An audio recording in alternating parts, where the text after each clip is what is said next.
जी अस्सलाम वालेकुम students. Just 5 minutes wait कर लें, कुछ और स्टूडेंट्स भी ज्वाइन कर रहे हैं, फिर इंशाल्लाह हम लोग स्टार्ट करते हैं विद इन 5 मिनट्स।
अस्सलाम वालेकुम स्टूडेंट्स, आई थिंक हम लोग शुरू करते हैं। काफी स्टूडेंट्स आ गए हैं।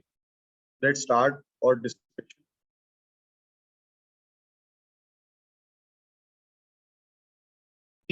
स्टूडेंट्स हम लोग बिल्कुल बेसिक्स से स्टार्ट लेंगे इसका। आप लोगों को मेरी आवाज क्लियर आ रही है?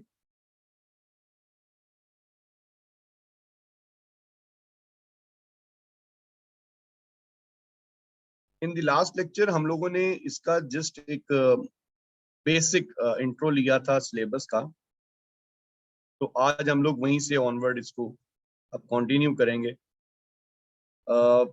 सबसे पहले हम लोग अपनी डिस्कशन स्टार्ट करेंगे व्हाट इज बिजनेस। बिजनेस क्या होता है? Business is basically any legal activity starts to earn profit but have an equal chance of loss is called business। यानी कि बिजनेस एक लीगल एक्टिविटी है जो कि शुरू की जाती है प्रॉफिट अर्न करने की गर्ज से। यानी कि हमारी इंटेंशन ये है कि हम वो एक्टिविटी कर इसलिए रहे हैं, वो एक्टिविटी हम परफॉर्म इसलिए कर रहे हैं ताकि हम प्रॉफिट अर्न कर सकें। तो ऐसी लीगल एक्टिविटी जो कि प्रॉफिट अर्न करने के लिए स्टार्ट की जाए लेकिन उसमें लॉस की भी चांसेस, लॉस होने का चांस भी हो, उसको कहते हैं बिजनेस। इसमें एक वर्ड यूज हुआ लीगल। स्टूडेंट्स, लीगल होना इज इंपॉर्टेंट, यानी कि उस बिजनेस एक्टिविटी का लीगल, उस एक्टिविटी का लीगल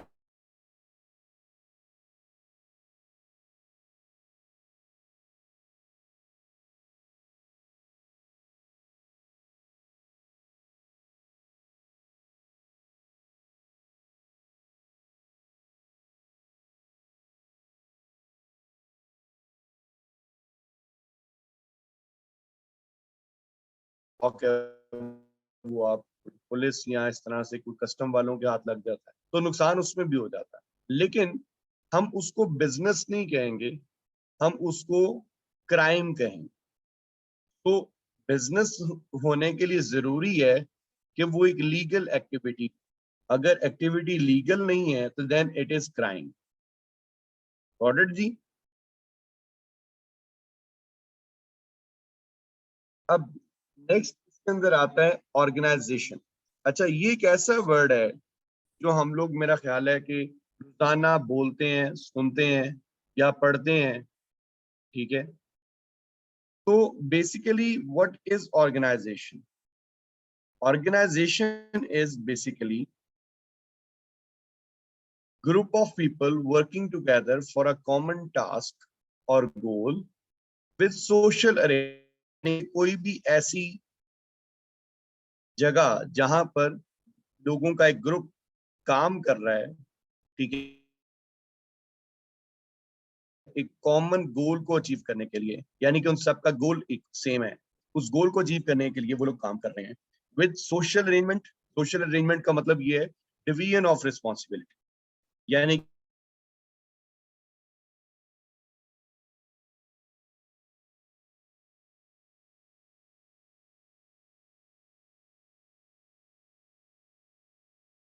ने उस गोल को अचीव करने के लिए डिसीजन कहते हैं। जैसे अब अगर हम बात करें, पिफा की एग्जांपल ले लेते हैं। अब पिफा एक इंस्टीट्यूट है। पिफा क्या चाहता है कि पिफा का गोल ये है कि ये क्वालिटी ट्यूशन सर्विसेज प्रोवाइड करे और जो स्टूडेंट्स हैं वो अच्छे स्कोर के साथ यहाँ से क्वालिफाई हो जाएं। अब इस काम को करने के लिए पिफा के पास काफी स्टाफ है, ट्यूटर्स हैं, डायरेक्टर्स हैं, अकाउंटेंट्स हैं, और इसके अलावा ऑफिस बॉयज हैं, सिक्योरिटी गार्ड है, या क्लीनिंग के स्वीपर्स वगैरह हैं। इसके अलावा इनके पास कोऑर्डिनेटर हैं, ठीक है, और फ्रंट डेस्क ऑफिसर्स भी हैं। तो ये सारा जो एक ओवरऑल एक अरेंजमेंट है, ठीक है, ये सारे लोग जो पेप्फा में काम कर रहे हैं, इन सभी लोगों का काम की नेचर तो डिफरेंट है, लेकिन समहाउ इन सब का जो अल्टीमेट गोल है, जो अल्टीमेट जो इनका टारगेट है वो सेम है। मतलब एक स्वीपर गार्ड से, स्वीपर से लेकर जो एक, जो ऊपर सीनियर मोस्ट अथॉरिटी पे जो शख्स बैठा हुआ है, ये सब लोग यही चाहते हैं कि पिफा एक अच्छी क्वालिटी ट्यूशन सर्विस प्रोवाइड करे और यहाँ से मैक्सिमम स्टूडेंट्स जो हैं वो पिफा अच्छे स्कोर के साथ क्वालिफाई कर आगे मूव करते हैं। अब इसमें लेकिन इनकी job description, job nature different है और हर शख्स का एक रोल है। जब तक हर शख्स अपना रोल प्ले नहीं करेगा, पिफा कभी भी ग्रो नहीं कर सकता। कोई भी कंपनी, कोई भी ऑर्गेनाइजेशन तब तक सक्सेसफुल नहीं हो सकती जब तक उस ऑर्गेनाइजेशन के सभी लोग उस काम के लिए, उस टास्क के लिए एफर्ट्स पुट ना करें। तो जब सभी लोग उस काम के लिए एफर्ट करते हैं तो ही उसमें सक्सेसफुल हुआ जाता है। जैसे अब देखें ट्यूटर्स हैं आपके, ठीक है, उनका काम क्या है कि वो आपको नॉलेज ट्रांसफर कर रहे हैं, आपको गाइड कर रहे हैं कि ये चीजें किस तरह से, आपको नॉलेज ट्रांसफर कर रहे हैं। अब इसी तरीके से आपकी पिफा वालों के पास जो फ्रंट डेस्क ऑफिसर्स हैं वो आपको गाइड करते हैं कि पिफा करने के बेनिफिट्स क्या हैं इन द लॉन्ग रन भी, करंट भी, और आगे आपको इससे क्या क्या बेनिफिट्स हो सकते हैं या आपको कहाँ कहाँ किस किस में हेल्प आउट कर सकता है। तो ये चीजें भी उसमें आती हैं और आपके करियर के हवाले से आपको गाइड करते हैं। आपकी फी वगैरह की अपडेट्स आपको देते हैं कि जी अब आपकी एग्जाम सबमिट करवाने की लास्ट डेट क्या है। तो ये सारी चीजें आपके फ्रंट डेस्क वाले करते हैं। फिर इसके बाद कोऑर्डिनेशन में आ जाते हैं। तो कोऑर्डिनेटर्स जो हैं उनका काम ये कि वो जब भी आपकी नई क्लासेस, नए बैचेस स्टार्ट होते हैं तो वो आपको इन्फॉर्म करते हैं और उन बैचेस को कौन से ट्यूटर्स पढ़ाएंगे वो आपको गाइड करते हैं, ठीक है। और वो इस चीज को भी इंश्योर करते हैं कि आपका जो सिलेबस है वो टाइमली कवर होना चाहिए, क्योंकि एक अच्छा रिजल्ट जनरेट करने के लिए जरूरी है कि कोर्स कवरेज टाइमली और प्रॉपरली होनी चाहिए। ये सारा काम कोऑर्डिनेशन डिपार्टमेंट है। इसके अलावा during the batch, during the course coverage, अगर स्टूडेंट को या ट्यूटर को कोई इशू आ रहा है उसको भी कोऑर्डिनेशन डिपार्टमेंट ने रिजॉल्व करना होगा। देन इसके बाद अगर हम आ जाएं डायरेक्टर्स की तरफ, तो डायरेक्टर्स भी आपके जैसे मामला हैं, जैसे आप में से कुछ स्टूडेंट्स जो हैं वो पब्लिक सेक्टर से आए होंगे, जो कि जॉब्स वगैरह कर रहे हैं कहीं ऑर्गेनाइजेशंस के अंदर, कंपनीज के अंदर। तो उनके लिए जो एक टाइम अरेंजमेंट्स है फॉर क्लासेस और ये सारी चीजें, ये आपके डायरेक्टर्स इसको देख रहे हैं, ठीक है। आपको कब यहाँ से रिलीफ मिलेगा, फिर आप वापस अपनी डिपार्टमेंट्स में चले जाएंगे और वो सारी चीजें, उन सारे मैटर्स को आपके डायरेक्टर्स जो हैं पेफा के वो मैनेज करते हैं। इसके अलावा वो इस चीज को इंश्योर करते हैं कि जो पेफा है वो एक सही डायरेक्शन में काम कर रहा है या नहीं कर रहा। तो ये लोग भी इस तरह से अपना एक रोल प्ले करते हैं। इसी तरीके से स्वीपर्स हैं, अगर वो सफाई नहीं करते हैं तो ऑब्वियसली स्टूडेंट्स हम लोग जो है उस पर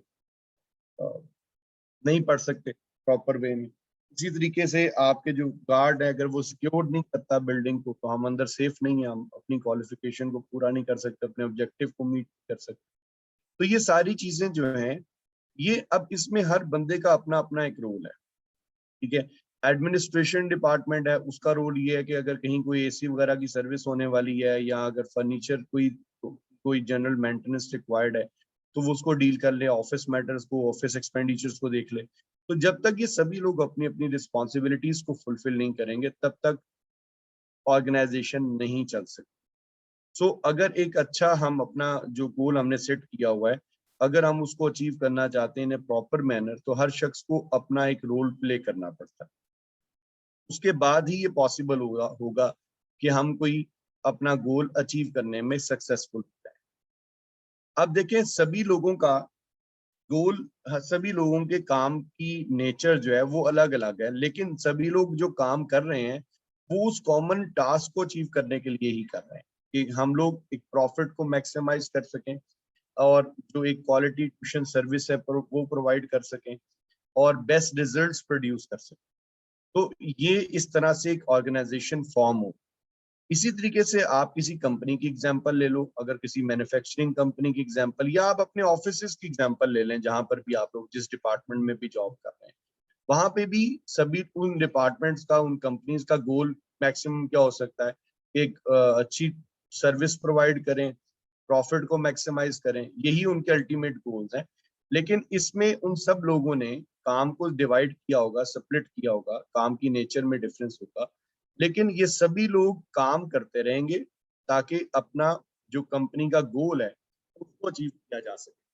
जैसे अब अगर एक मैन्युफैक्चरिंग कंपनी है, तो मैन्युफैक्चरिंग कंपनी में कुछ ऐसे लोग हैं जो प्रोडक्ट बना रहे हैं, कुछ ऐसे हैं जो रॉ मटेरियल को स्टोर कर रहे हैं, कुछ ऐसे हैं जो प्रोडक्ट बन चुकी है उसकी स्टोरेज को देख रहे हैं, उसको सिक्योर कर रहे हैं, कुछ ऐसे लोग हैं जो प्रोडक्ट्स को सेल कर रहे हैं, कुछ ऐसे हैं जो अकाउंट्स बना रहे हैं।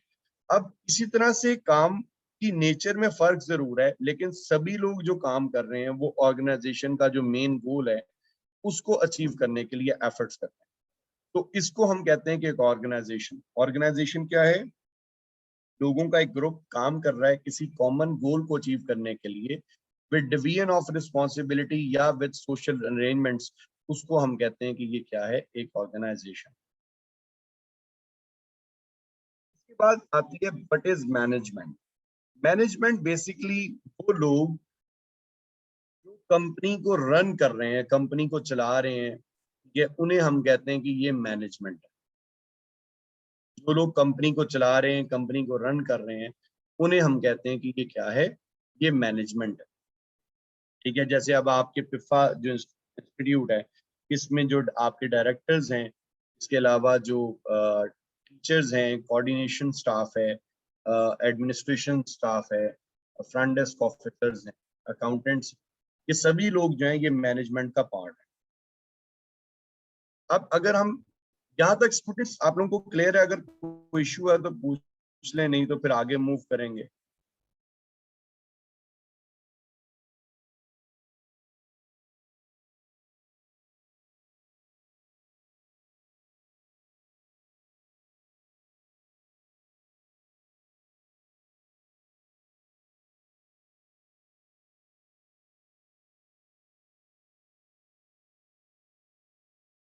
ओके फाइन, तो वी आर मूविंग ऑन।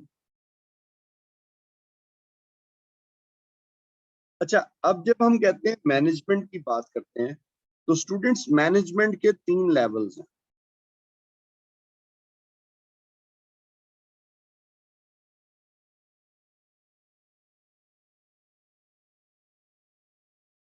किसी भी ऑर्गेनाइजेशन में चले जाएं तो मैनेजमेंट के 3 लेवल्स होते हैं। हम मैनेजमेंट को 3 लेवल्स में सेपरेट कर लेते हैं।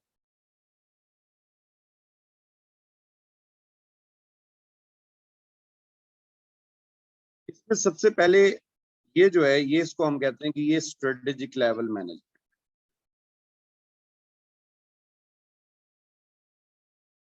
स्ट्रेटेजिक या टॉप लेवल।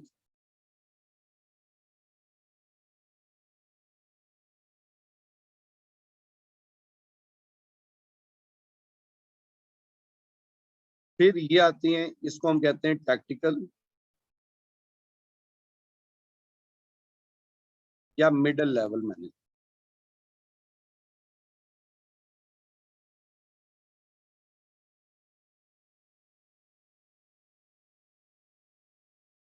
फिर यहाँ पर आपके पास आ जाते हैं operational level management.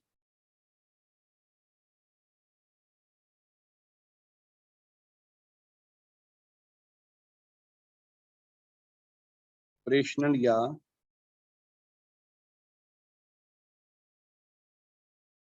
Low level management. Operational और low level management.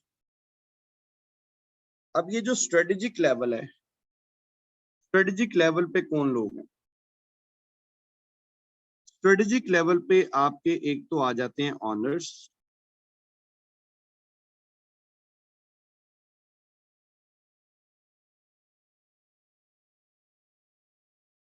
Partners,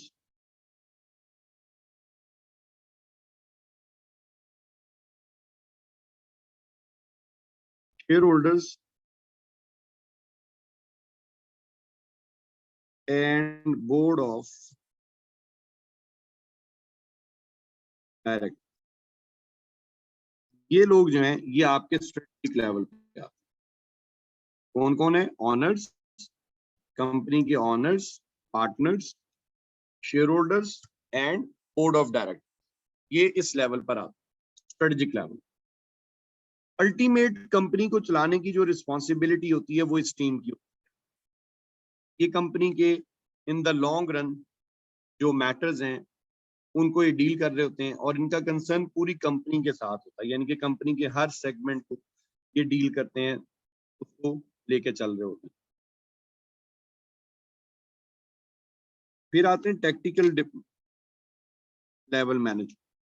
technical level management में आपके पास आ जाते हैं डिपार्टमेंट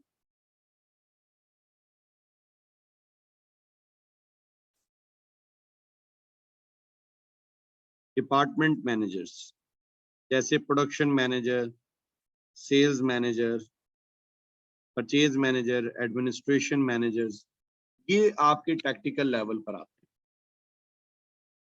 ठीक है, इसको हम यहाँ पे इसको टेक्निकल लेवल को हम ये भी कह सकते हैं हेड ऑफ डिपार्टमेंट्स इसमें आ जाते हैं या फ्रंट लाइन मैनेजर्स आ जाते हैं। ये आपके टेक्निकल लेवल पर आते हैं। देन इसके बाद जो ऑपरेशनल लेवल है, ऑपरेशनल लेवल पे आपके पास आते हैं फोरमैन,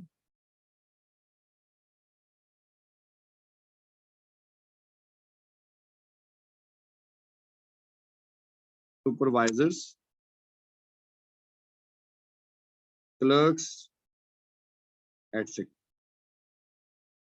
ये जो लोग हैं ये आपके इस लेवल पर आते हैं।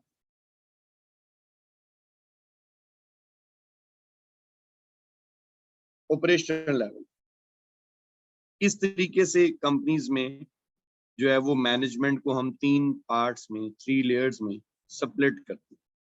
अब हमने ये कहा कि मैनेजमेंट कौन है? मैनेजमेंट वो लोग हैं जो कंपनी के को बेस्ट इंटरेस्ट में चला रहे हैं, कंपनी के बेस्ट इंटरेस्ट में चला रहे हैं, हम उन्हें कहते हैं कि ये मैनेजमेंट। अब कंपनी को चलाने वाले हैं कौन कौन, उसको हमने 3 लेवल्स में स्प्लिट कर लिया। स्ट्रेटेजिक या टॉप लेवल मैनेजमेंट, जिसमें ऑनर्स आ जाते हैं, पार्टनर्स आ जाते हैं, शेयर होल्डर्स आ जाते हैं, बोर्ड ऑफ डायरेक्टर्स आ जाते हैं। फिर टैक्टिकल लेवल पे आपके पास जो है department managers, purchase manager, production manager, sales manager, ठीक है, ये सारे जो डिपार्टमेंट मैनेजर। अब ये जो स्टूडेंट्स डिपार्टमेंट मैनेजर्स होते हैं, इनकी रिस्पॉन्सिबिलिटी सिर्फ अपने अपने डिपार्टमेंट्स की हद तक हो। ये मतलब ये कि जैसे अगर सेल्स मैनेजर है तो सेल्स मैनेजर जो भी काम करेगा वो सिर्फ अपने डिपार्टमेंट की हद तक करेगा, यानी कि उसका उसका इस चीज से कोई कंसर्न नहीं है कि परचेज डिपार्टमेंट क्या कर रहा है। ठीक है, उसको सेल्स मैनेजर को जो भी काम करना है वो सिर्फ अपने डिपार्टमेंट की हद तक करना है। फिर उसके बाद आ जाते हैं ऑपरेशनल लेवल। ऑपरेशनल लेवल जो टीम होती है इसमें फॉरमैन, सुपरवाइजर, क्लर्क्स आ जाते हैं। अब ये जो क्लर्क्स हैं ये रिपोर्ट करते हैं सुपरवाइजर्स को और फॉरमैन्स को, और फॉरमैन और सुपरवाइजर्स रिपोर्ट प्रोड्यूस करके देते हैं टैक्टिकल, यानी कि जो लोअर लेवल मैनेजमेंट है वो काम किसको करके दे रहे हैं, रिपोर्ट किसको कर रहे हैं, डिपार्टमेंट मैनेजर्स को। और डिपार्टमेंट मैनेजर से इंफॉर्मेशन फिर कहां तक जा रही है, स्ट्रेटेजिक लेवल पर जा रही है, टॉप लेवल मैनेजमेंट के पास जा रही है। अब अगर हम इस डायग्राम को देखें तो इसमें आप ये देखो कि जो ये एक पिरामिड शेप में बना हुआ है, यानी कि इंफॉर्मेशन जो इस लेवल पर है, यहाँ पर जो इंफॉर्मेशन है that is very much detail. यहाँ पर जो इंफॉर्मेशन है वो बहुत ज्यादा डिटेल में है। मतलब यहाँ पे आपके पास इंफॉर्मेशन आ रही है कि अरशद ने कितने यूनिट्स बनाए हैं, असगर ने कितने बनाए हैं, सोहेल ने कितने बनाए हैं, ये सारी इंफॉर्मेशन आ रही है। लेकिन जब ये इंफॉर्मेशन यहाँ पर जाती है तो ये थोड़ी समराइज हो जाती है, श्रिंक हो जाती है। यहाँ पर सिर्फ ये इंफॉर्मेशन आती है कि इस महीने में कितने यूनिट्स प्रोड्यूस हुए। अब यानी कि यहाँ पर वर्कर्स की डिटेल नहीं आ रही होती कि किसने कितने कितने यूनिट्स बनाए। और फिर जब यहाँ से ऑनवर्ड इंफॉर्मेशन जाती है तो ये और समराइज हो जाती है, पता चला कि भी टोटल प्रोडक्शन इतनी हुई है एंड दैट्स इट। तो इंफॉर्मेशन का जो फ्लो है वो फ्रॉम बॉटम टू टॉप है। इंफॉर्मेशन का जो फ्लो है वो from bottom to top.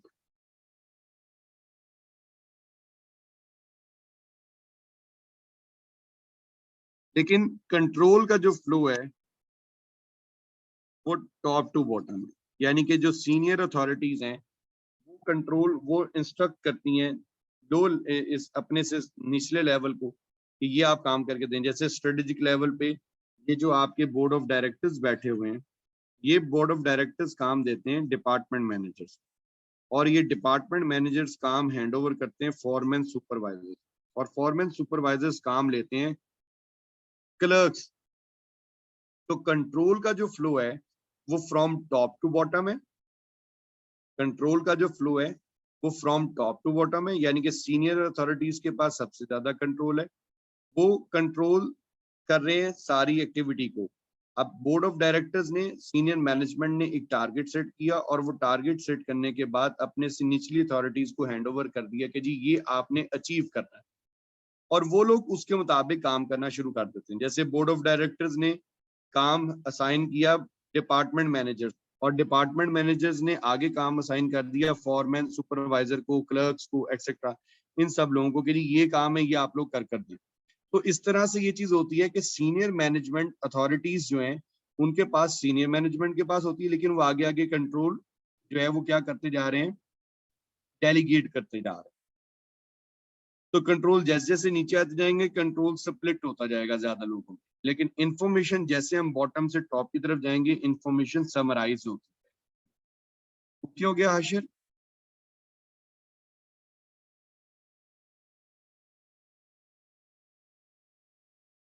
Got it?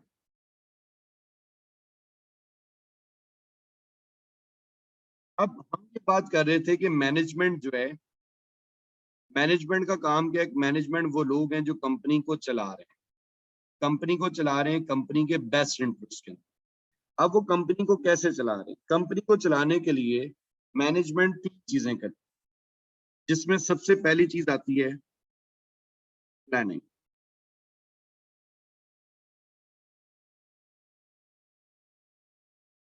Company चलाने के लिए तीन चीजें करनी है।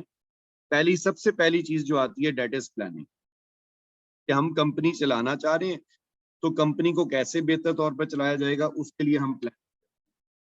अब प्लानिंग में सबसे पहला पॉइंट जो आता है वो होता है जी गोल सेटिंग।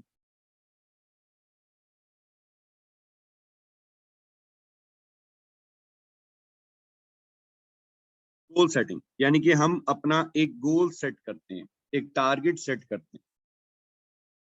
देखिए, प्लानिंग एक ऐसी चीज है जो आप भी अपनी नॉर्मल लाइफ में करते हैं, अपनी डेली रूटीन लाइफ में आप भी करते हैं। जैसे अभी जुलाई का मंथ, अगस्त का मंथ स्टार्ट हुआ, जुलाई का महीना एंड हुआ, आप लोगों को लेट सपोज के जी आपको 5 अगस्त को सैलरी मिलती, तो आप अभी से, या पॉकेट मनी आपको मिलती है, अगर आप जॉब नहीं करते तो आपको पॉकेट मनी मिलती है, तो अब 5 अगस्त को आपको पॉकेट मनी या सैलरी मिलेगी, लेकिन आपके ज़हन में अभी से उसके लिए प्लानिंग चल रही है कि अच्छा अब सैलरी मिलेगी तो हमने उस सैलरी से क्या कुछ करना है, अच्छा अगर अब हमें पॉकेट मनी मिलती है तो उस पॉकेट मनी से हमने क्या कुछ करना है। तो उस चीज के लिए सबसे आप पहले से ही प्लान करना शुरू कर देते हैं। अब ये बात याद रखें कि प्लानिंग हमेशा जो है, प्लानिंग हमेशा स्टार्ट ऑफ द ईयर होती है। प्लानिंग हमेशा कब की जाती है? पीरियड के स्टार्ट में की जाती है। ठीक है, साल के शुरू में कंपनीज अपने नेक्स्ट ईयर को प्लान करती हैं कि हमारा अगले साल का हम लोग क्या कुछ करेंगे। अब प्लानिंग का सबसे पहला जो स्टेप है that is the goal setting, कि हमारा अगले साल का गोल क्या होगा, हमारा हमने अगले साल अचीव क्या करना। वंस जब आपने गोल सेट कर लिया तो अब इस गोल के लिए जो रिसोर्सेज आपको रिक्वायर्ड है,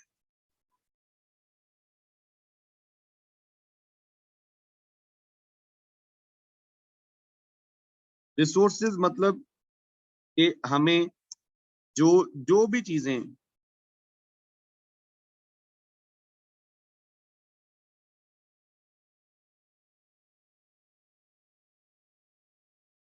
जो भी हमें चीजें वसाइल चाहिए अपने इस गोल को अचीव करने के लिए, वो तमाम के तमाम रिसोर्सेज कहलाएंगे। जैसे अगर कोई कंपनी है जिसने मैन्युफैक्चरिंग करनी है, प्रोडक्शन करनी है, तो उसने अगर टारगेट सेट किया कि वो अगले साल 2000 यूनिट्स प्रोड्यूस करेंगे, तो उस 2000 यूनिट्स को प्रोड्यूस करने के लिए हमें जिस जिस चीज की भी जरूरत है, जैसे हमें मटेरियल की जरूरत है, हमें वर्कर की जरूरत है, हमें मशीनरी की जरूरत है, हमें कैश की जरूरत है, हमें बिल्डिंग की जरूरत है, हमें इलेक्ट्रिसिटी की जरूरत है, यानी कि इस तरह की जिस भी चीज की हमें जरूरत है, ये सारे के सारे रिसोर्सेज कहलाते हैं। तो हम ये देखेंगे कि जो टारगेट, जो गोल हमने सेट किया है, इस गोल को अचीव करने के लिए कितने रिसोर्सेज रिक्वायर्ड हैं और हमारे पास कितने रिसोर्सेज करंटली अवेलेबल है। अगर तो हमारे पास जो रिसोर्सेज अवेलेबल है वो सफिशिएंट है, फिर तो बात खत्म हो गई।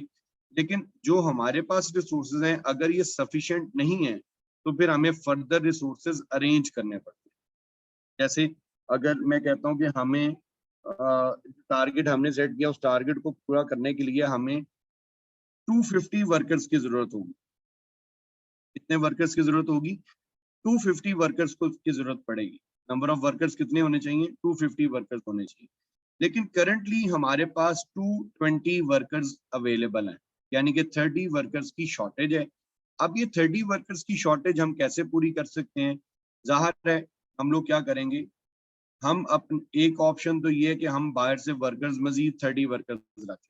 दूसरी ऑप्शन ये है कि बजाय बाहर से मजीद 30 वर्कर्स रखने के, जो करंटली आपके पास लेबर काम कर रही है, आप इसी से ओवर टाइम में काम करवा।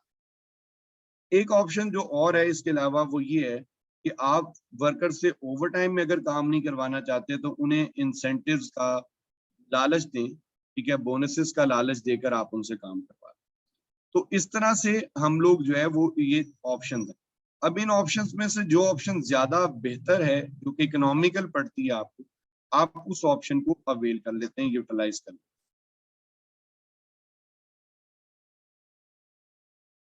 अब रिसोर्सेज हम डिसाइड करते हैं, अरेंज करते हैं। इसके बाद क्या है जी? स्ट्रेटजीज। आप स्ट्रेटजीज बनाते हैं। अब स्ट्रेटजीज बनाने के बाद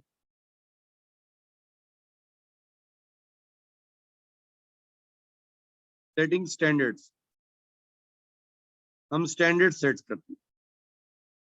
स्टैंडर्ड सेट करने के बाद सेट बजट्स, हम बजट्स बनाते हैं। स्टैंडर्ड्स पहले सेट होते हैं, स्टैंडर्ड सेट करने के बाद बजट बनता है। अब जब आपके बजट्स बन जाते हैं, बजट सेट हो जाता है, तो फिर वो बजट जो भी आपके सबऑर्डिनेट्स हैं उनको हैंड ओवर किया जाता है। यानी कि आपने बजट सेट कर लिया, बजट सेट करने के बाद हमने वो बजट रिस्पेक्टिव मैनेजर्स को हैंड ओवर कर दिए एंड स्टार्ट ऑपरेशन।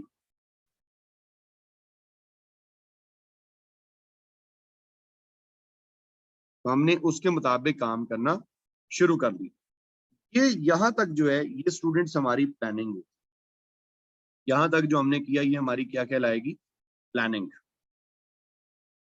अब जाहिर है हमने प्लान बनाया, उसके मुताबिक काम करना शुरू किया, लेकिन प्लान बनाने के बाद अगली चीज आती है control, controlling.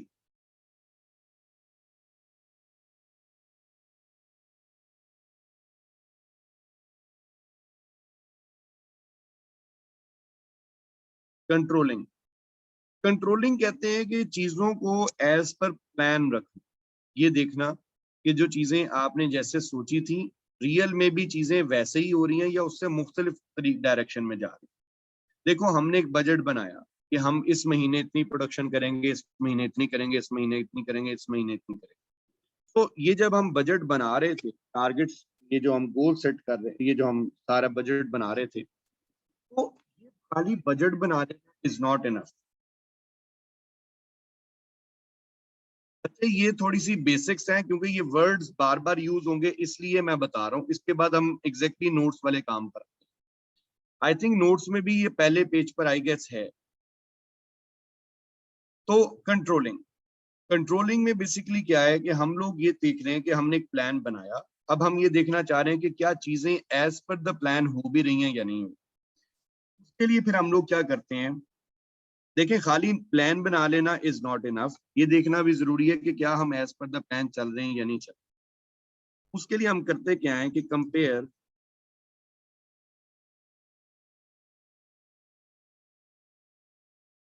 Actual with budget और प्लान। यानी कि हम एक्चुअल को बजट के साथ या प्लान के साथ कंपेयर करते हैं। एक्चुअल को क्या करते हैं? बजट या प्लान के साथ कंपेयर करते हैं डिफरेंट टाइम इंटरवल्स के बाद। जैसे आप यूं कह लें कि हम हर महीने के एंड पर ये जो है एक्चुअल को बजट से कंपेयर करें, हर मंथ एंड के ऊपर हम क्या कर लें, या वीकेंड पे कर लें, मंथली कर लें, क्वार्टरली कर लें, हम एक फिक्स टाइम इंटरवल के बाद हम एक्चुअल को बजट से कंपेयर करेंगे, प्लान से कंपेयर करेंगे कि क्या चीजें as per the plan, as per the budget हो भी रही हैं या नहीं हो। और अगर एक्चुअल और बजट के दरमियान को डिफरेंसेस आ रहे हैं तो उन डिफरेंसेस का नाम होता है करेक्ट वेरिएंस। तो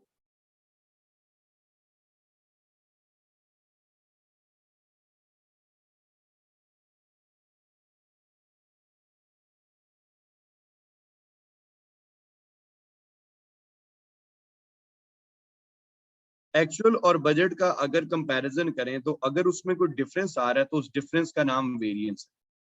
जब हम एक्चुअल को बजट से कंपेयर करते हैं, एक्चुअल को बजट से कंपेयर करने से अगर कोई डिफरेंस आ रहा है तो उस डिफरेंस का नाम वेरिएंस। Ji got it. तो अगर कोई वेरिएंस है तो उसके अगेंस्ट हम करेक्टिव एक्शन लेते हैं, यानी कि इस वेरिएंस को हम कैसे मैनेज करेंगे, किस तरह से मिनिमाइज करेंगे, ये सारी चीजें जो है वो इसके अंदर डिसाइड की जाती है। तीसरी और फाइनल चीज जो मैनेजमेंट करती है that is the decision making.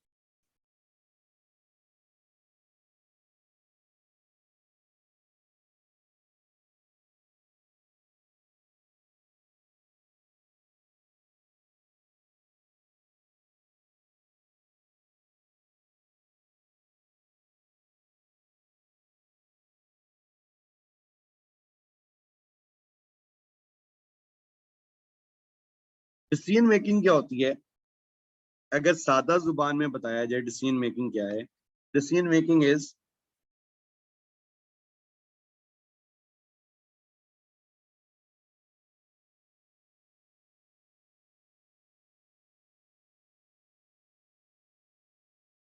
Selection of best alternative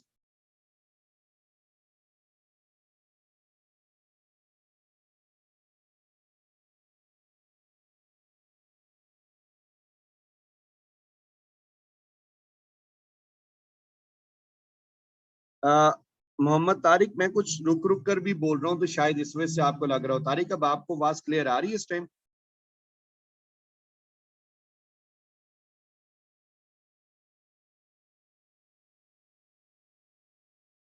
तो वो मैं भी कुछ दरमियान में खामोश हो जाता हूँ तो उसकी वजह से भी शायद आपको लग रहा हो कि शायद डिस्टॉर्शन है।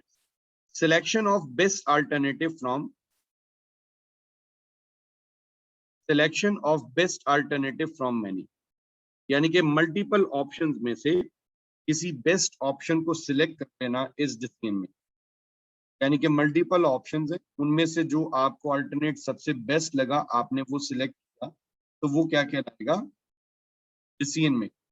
अब डिसीजन मेकिंग जो है स्टूडेंट्स की हर लेवल पर ही इन्वॉल्व होती है, मतलब एक स्वीपर से लेकर, ठीक है, सीनियर मैनेजमेंट तक हर बंदा जो है वो डिसीजन मेकिंग में शामिल, हर शख्स जो है वो डिसीजन मेकिंग में कर रहा हो।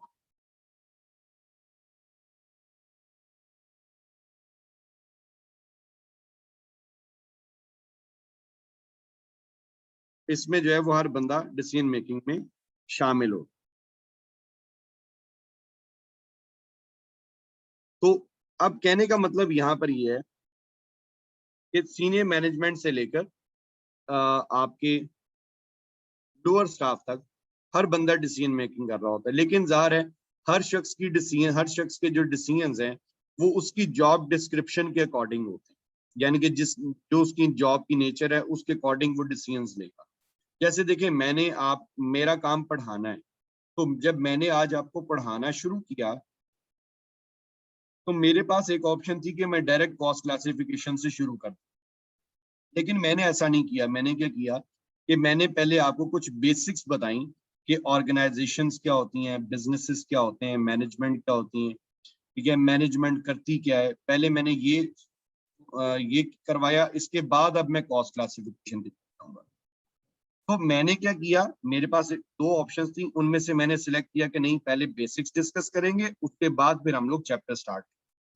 तो हमने पहले कुछ बेसिक्स, एक बैकग्राउंड स्टडी किया, अब उसके बाद जब हम लोग आगे जाएंगे तो इंशाल्लाह वो आपको ये प्रॉब्लम नहीं आएगा। तो मैंने क्या किया, मैंने एक डिसीजन मेकिंग की। इसी तरीके से जब आप इसके बाद जो अगर एक पिफा में कोई स्वीपर है वो सफाई करना चाह रहा है, तो आखिर उसके पास मल्टीपल रूम्स हैं, कहीं से तो उसने स्टार्ट लेना है। लेट्स से कि जी वो कहता है मैं रूम नंबर 4 से सफाई शुरू करूंगा, तो ये उसने एक डिसीजन लिया।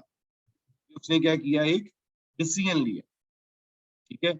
इसी तरीके से जो गार्ड है वो बाहर गाड़ियां वगैरह, जो आपकी बाइक्स हैं, कार्स हैं, उनको अरेंज करवाता है। तो वो भी क्या करता है, एक किस्म का डिसीजन लेता है।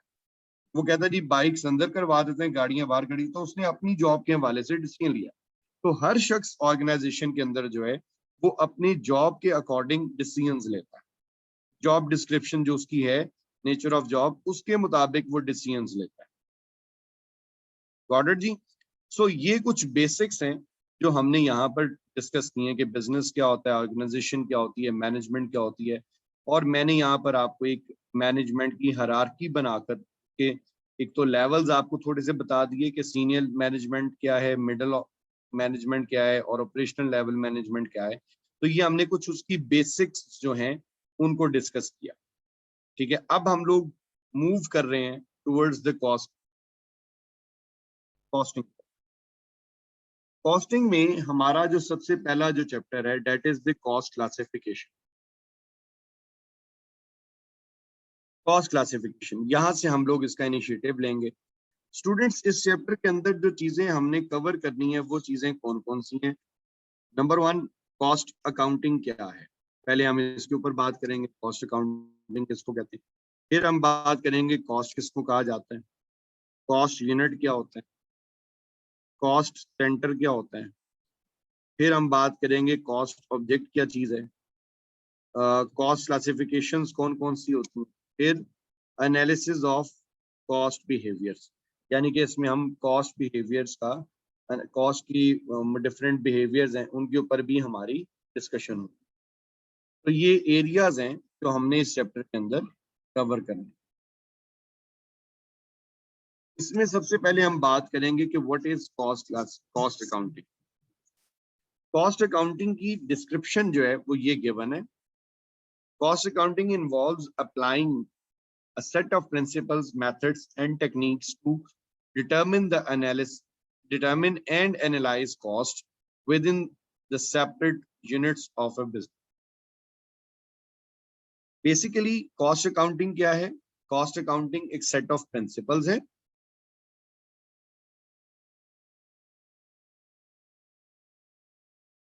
Set of principles apply करना, methodologies को apply करना, ठीक है। और फिर methods and techniques यूज की जाएंगी किस मकसद के लिए, to determine cost and to determine and analyze cost. ठीक है। कॉस्ट को डिटरमिन करना, उसका एनालिसिस करना, ये चीजें जो हैं ये क्या कहलाती है, कॉस्ट अकाउंट। जी आप लोगों को स्टूडेंट्स मेरी आवाज आ रही है या नहीं आ रही?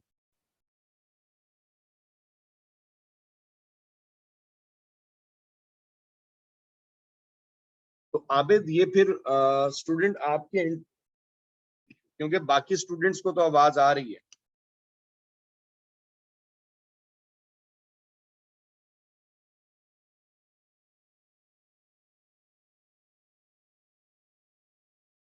तो कॉस्ट अकाउंटिंग क्या है? Cost accounting involves applying a set of principles. ठीक है। सेट ऑफ प्रिंसिपल्स हैं, टेक्निक्स हैं, मेथोडोलॉजीज हैं, जो कि ये टेक्निक्स और मेथोडोलॉजीज किस मकसद के लिए हैं? इनका पर्पज है कि ये कॉस्ट को डिटरमिन करें और उसको एनालाइज करें। तो इसलिए ये सारी टेक्निक्स जो हैं वो यूज की जाती है। अब ये सब कुछ करने के लिए हमारे पास इसमें क्या क्या चीजें जो हैं वो इन्वॉल्व हैं। इसमें मतलब ये सारी जो हम मेथोडोलॉजीज की जो बात कर रहे हैं इसमें क्या कुछ शामिल है। इसके अंदर है जी बजट्स को बनाना, ठीक है, स्टैंडर्ड कॉस्ट और एक्चुअल कॉस्ट का कंपैरिजन करना, ठीक है। फिर इसके बाद प्रोसेसेस हैं, प्रोसेसेस की कॉस्ट को देखना, और फिर अगर कोई हमारे वेरिएंसेस आ रहे हैं तो वो वेरिएंसेस क्यों आ रहे हैं उनका एनालिसिस करना, और फिर प्रॉफिटेबिलिटी को मेजर करना। ये चीजें जो है ये हम लोग करते हैं कॉस्ट अकाउंटिंग के। स्टूडेंट समझ में आई बात या नहीं? कॉस्ट अकाउंटिंग क्या है? बेसिकली सेट ऑफ प्रिंसिपल्स है जिनका मेन ऑब्जेक्टिव क्या है कि हम जो अपनी कॉस्ट को कैलकुलेट करें, डिटरमिन करें और उसका एनालिसिस करें कि ये कॉस्ट क्यों लग रही है, किस वजह से लग रही है।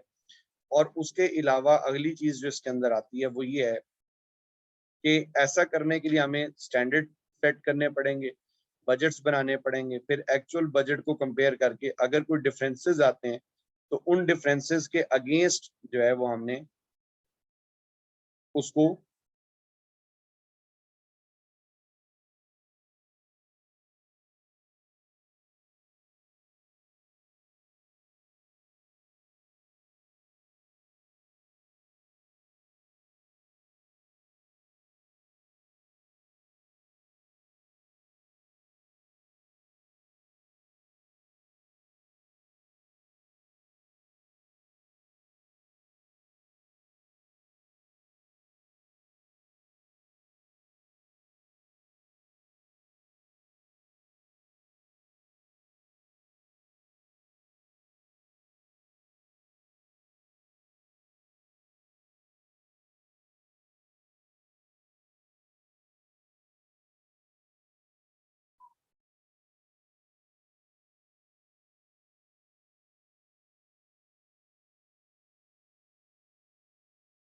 जी बिलाल, मैं एक सेकंड, मोहम्मद तारिक साहब मैं खामोश हूँ, मैं एक सेकंड खामोश हूँ, ये आबिद साहब को आवाज नहीं जा रही, उनको रिप्लाई कर।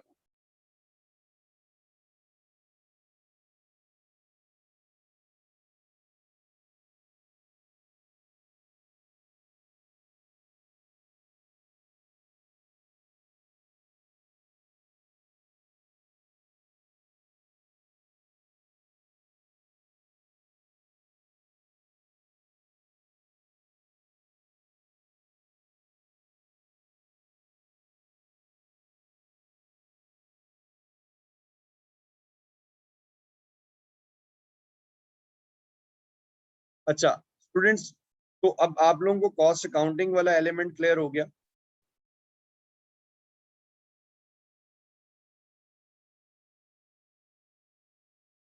Okay fine. अब हम लोग आगे मूव कर रहे हैं जी। इसमें सबसे पहले हम डिस्कस करेंगे व्हाट इज कॉस्ट। कॉस्ट किसको कहते हैं? कॉस्ट जो है बेसिकली कॉस्ट है all expenses carry out to make और by one unit of a product is called a cost, is called cost of that unit. ठीक है, किसी भी प्रोडक्ट यूनिट को प्रोड्यूस करने या परचेज करने पर जितने भी हमारे एक्सपेंडिचर्स होते हैं वो उस प्रोडक्ट यूनिट की क्या कहलाएंगे? कॉस्ट। फॉर एग्जाम्पल, अगर आप मार्केट से जाके कोई एक पेन परचेज करते हैं, फॉर एग्जाम्पल आपने एक बॉल पेन परचेज किया 10 रुपीज का, तो 10 रुपीज आपके लिए क्या है? कॉस्ट है। 10 रुपीज आपके लिए क्या है? कॉस्ट है। लेकिन शॉपकीपर के लिए 10 रुपीज क्या होगी? Selling price. आपने शॉपकीपर को 10 रुपीज देकर बॉल पेन लिया, सो आपके लिए चूंकि आपकी पॉकेट से पैसे गए हैं तो आपके लिए ये कॉस्ट बनेगी। आपके लिए क्या बनेगी? ये कॉस्ट बनेगी। और शॉपकीपर चूंकि उसने आपको 10 रुपीज का सेल किया है तो शॉपकीपर के लिए 10 रुपीज क्या है? Selling price. आपने मार्केट से एक नोटबुक परचेज की है 5 रुपीज, 500 रुपीज की आपने एक नोटबुक परचेज की, तो 500 rupees is cost for you. आपके लिए जो 500 रुपीज है वो क्या है? कॉस्ट है। 500 रुपीज आपके लिए क्या है? कॉस्ट है। 500 रुपीज आपके लिए क्या बन जाएगी? कॉस्ट बन जाएगी। 500 रुपीज आपके लिए क्या कहलाएगी? कॉस्ट। सो कॉस्ट क्या है? एक प्रोडक्ट को या सर्विस को परचेज करने या उसको प्रोड्यूस करने पर जितने भी हमारे एक्सपेंडिचर्स इनकर होते हैं वो उसकी उस प्रोडक्ट की क्या कहलाते हैं? कॉस्ट। ठीक है, एक प्रोडक्ट यूनिट को प्रोड्यूस करने या उसको बाय करने पर जितने भी हमारे एक्सपेंडिचर्स होंगे वो उस प्रोडक्ट यूनिट की क्या कहलाएंगे, कॉस्ट। अच्छा, अब यहाँ पर एक पॉइंट है कि जो जब हम कहते हैं कॉस्ट, तो कॉस्ट जो है वो तो एक सिंगल यूनिट की भी हो सकती है और एक से ज्यादा यूनिट्स की भी हो सकती है। जब हम लफ्ज बोलते हैं कॉस्ट, तो कॉस्ट तो एक से ज्यादा यूनिट्स की भी हो सकती है और एक सिंगल यूनिट की कॉस्ट की वैल्यू को भी हम कॉस्ट कह सकते हैं। So cost is a general term, ठीक है, वो एक से ज्यादा यूनिट्स के लिए भी बोली जा सकती है और एक सिंगल यूनिट के लिए भी बोली जा सकती है। लेकिन इसके बाद जब हम वर्ड यूज करते हैं कॉस्ट पर यूनिट, जब हम लफ्ज इस्तेमाल करते हैं कॉस्ट पर यूनिट, तो ये जब हम बोल देते हैं ना कॉस्ट पर यूनिट, तो यहाँ पे अब हमने लिमिट कर दिया, स्पेसिफाई कर दिया कि ये एक सिंगल यूनिट की कॉस्ट है, cost of one unit of product, cost of one unit of product, cost of one unit of product, यानी कि एक प्रोडक्ट यूनिट की कॉस्ट को हम कहेंगे कॉस्ट पर यूनिट। अब स्टूडेंट्स ये बात याद रहे कि जब भी लफ्ज इस्तेमाल होगा कॉस्ट पर यूनिट, तो ये लाजिम है कि वो सिंगल यूनिट की कॉस्ट होनी चाहिए।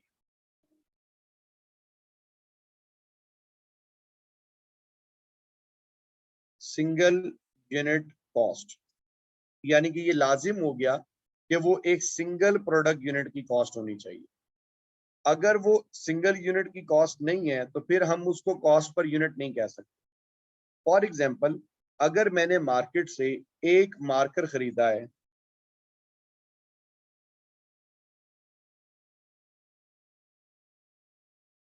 रुपीज, अब 50 रुपीज एक सिंगल मार्कर की वैल्यू है, 50 रुपीज क्या है, एक सिंगल मार्कर की वैल्यू है। तो हम इस 50 रुपीज को कह सकते हैं कि ये हमारी क्या है, कॉस्ट पर यूनिट। इस 50 रुपीज को हम क्या कह सकते हैं कि ये हमारी क्या है, कॉस्ट पर यूनिट। लेकिन अब अगर मैं ये कहूं कि मैंने 5 मार्कर्स परचेज किए हैं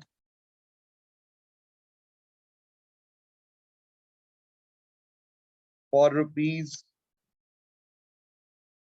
250, मैंने 5 मार्कर्स परचेज किए हैं 250 रुपीज के। अब इसमें जो 250 है that is cost of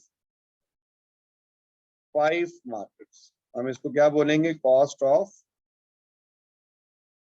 5 markers. क्या हम इसको कॉस्ट पर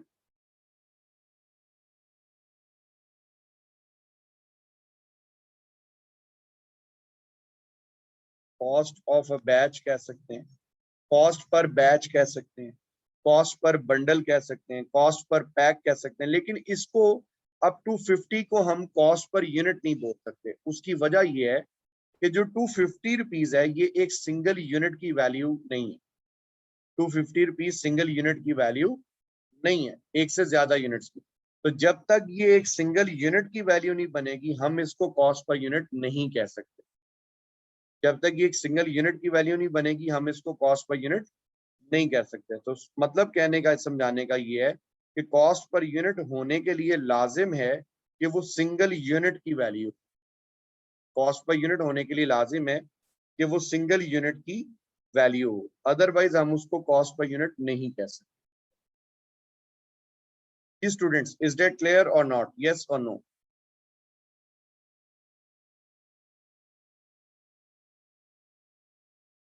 अब आपको कॉस्ट और कॉस्ट पर यूनिट में फर्क क्लियर होना चाहिए।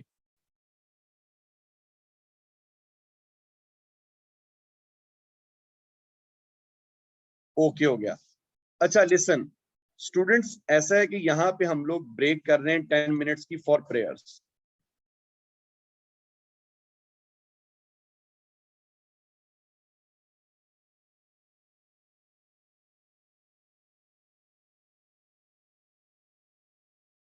ठीक है, एग्जैक्ट 5:10 पे हम दोबारा यहीं से रिज्यूम करेंगे, 5:10 पे हम दोबारा यहीं से स्टार्ट करेंगे।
स्टूडेंट्स आप लोग आ गए हैं वापस सब लोग?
जी स्टूडेंट सॉरी, मेरे एंड से डिस्कनेक्ट हो गया था।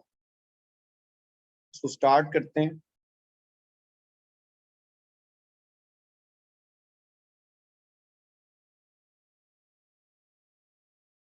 अच्छा, अब इसमें हम लोगों ने पढ़ लिया कि कॉस्ट क्या होती है और कॉस्ट पर यूनिट क्या होती है। इसमें हमने डिफरेंस जो है उसको क्लियर कर लिया। अब हमने इससे ऑनवर्ड चलना है।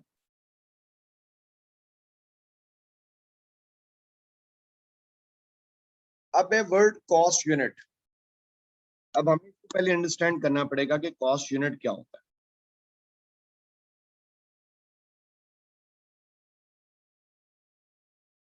Cost unit is basically the unit of product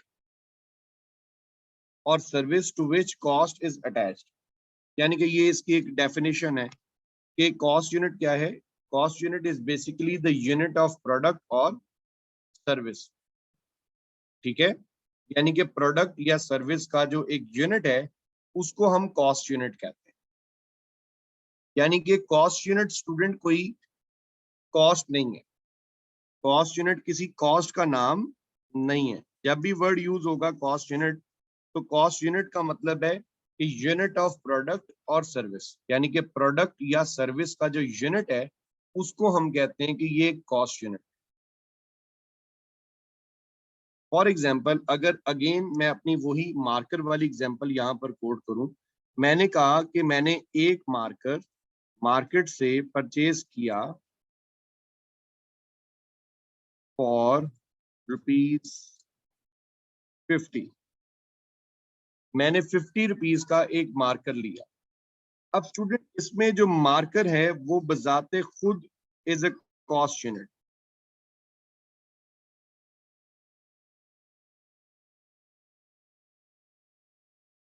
इस एग्जाम्पल में जो मार्कर है वो क्या है, वो एक कॉस्ट यूनिट है। और ये जो 50 रुपीज है, ये 50 रुपीज एक मार्कर, 50 रुपीज क्या है, एक मार्कर की वैल्यू है। तो इसको हम 50 रुपीज को बोलेंगे कि ये हमारी कॉस्ट पर यूनिट है। यानी कि जो कॉस्ट यूनिट है, cost unit is basically unit of product और सर्विस। कॉस्ट यूनिट क्या चीज है, यूनिट ऑफ प्रोडक्ट और सर्विस, उसको हम कहते हैं कि ये कॉस्ट यूनिट है। प्रोडक्ट या सर्विस का जो यूनिट है, यानी कि प्रोडक्ट बजाते खुद एक कॉस्ट यूनिट है। अगर मैं इसको मजीद सिंप्लीफाई करूं तो वो ये है कि कोई भी ऐसी चीज जिसकी वैल्यू को आप एक्सप्रेस कर सको इन मॉनेटरी टर्म्स, तो वो चीज बजाते खुद कॉस्ट यूनिट बन जाएगी। यानी कि फॉर एग्जांपल मैं कहता हूं कि ये जो टेबल है, ये टेबल 2000 का। नहीं नहीं हसन, कॉस्ट यूनिट और कॉस्ट पर यूनिट सेम नहीं है, इनमें फर्क है। देखो मैं रिपीट कर देता हूँ। अगर ये देखें, अगर ये यूं लिख दिया जाता ना, लाइक कॉस्ट पर यूनिट या यूनिट कॉस्ट, तो ये सेम बात होती। यूनिट कॉस्ट कह दें तो कॉस्ट पर यूनिट और यूनिट कॉस्ट बराबर है, यानी कि यूनिट कॉस्ट और कॉस्ट पर यूनिट ये एक चीज है। लेकिन cost unit cost per unit बराबर नहीं है। कॉस्ट यूनिट बेटा देखें, जब हम कहते हैं कॉस्ट पर यूनिट, तो कॉस्ट पर यूनिट का मतलब होता है कि एक यूनिट की कॉस्ट। जब हम वर्ड यूज करते हैं कॉस्ट पर यूनिट, तो कॉस्ट पर यूनिट का मतलब है एक सिंगल यूनिट की, सिंगल प्रोडक्ट यूनिट की कॉस्ट को हम कहते हैं कि ये कॉस्ट पर यूनिट है। लेकिन कॉस्ट यूनिट कॉस्ट तो है ही नहीं, कॉस्ट यूनिट तो बेसिकली वो प्रोडक्ट यूनिट है। जैसे अभी मैंने एक एग्जांपल दी और उसमें मैंने बोला कि एक मार्कर 50 रुपीज का है। एक मार्कर कितने का है, 50 रुपीज का। यानी कि मैंने एक मार्कर लिया फॉर रुपीज 50, 50 रुपीज का मैंने एक मार्कर लिया। अब इसमें मार्कर जो है, marker is basically the cost unit. यानी कि मार्कर प्रोडक्ट यूनिट जो है हसन, वो कॉस्ट यूनिट है, जबकि 50 rupees is cost per unit. Did you get the gift difference?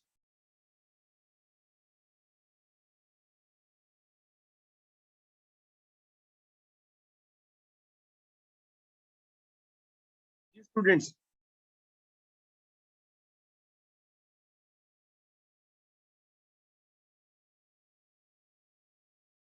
फर्क पता चला आप लोगों को? यानी कि cost unit basically product unit है। कॉस्ट यूनिट मतलब आपका प्रोडक्ट यूनिट है, जबकि जो कॉस्ट पर यूनिट है वो तो कॉस्ट है। जी exactly Hasan.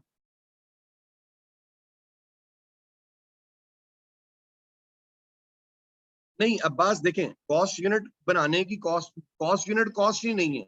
Cost unit is basically product unit. यानी कि कॉस्ट यूनिट ये है कि हम अपनी कॉस्ट किस वाइज चार्ज कर रहे हैं। जैसे देखें, अगर हम कॉस्ट चार्ज करते हैं पर प्रोडक्ट यूनिट, कि जी प्रोडक्ट का एक यूनिट इतने का है, तो जो प्रोडक्ट यूनिट है that is a cost unit. Like मैं कह रहा हूँ कि एक मार्कर 50 रुपीज का है, तो marker is a cost unit and 50 rupees is cost per unit. फिर मैंने एक इसमें एग्जांपल दी कि लेट सपोज कि एक मार्कर है जो सॉरी एक टेबल है जिसकी वैल्यू है 1000 रुपीज, यानी कि एक टेबल 1000 रुपीज का है, तो table is a cost unit. ठीक है, और जो 1000 है that is the cost per unit.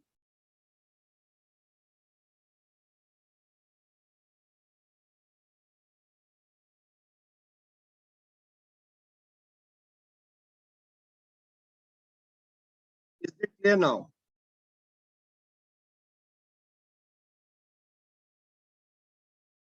अच्छा, अब इसी तरीके से देखें ब्रिक। ब्रिक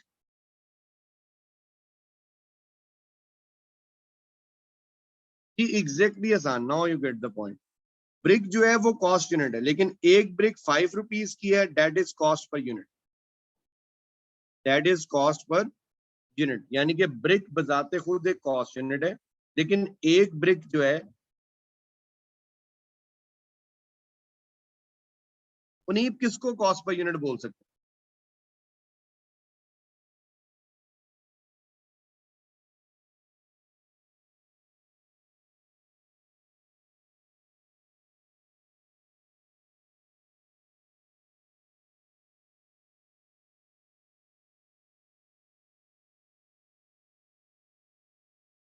जी मुनीब, आप कॉस्ट पर यूनिट किसको बोल सकते हैं, किसका पूछ रहे हैं?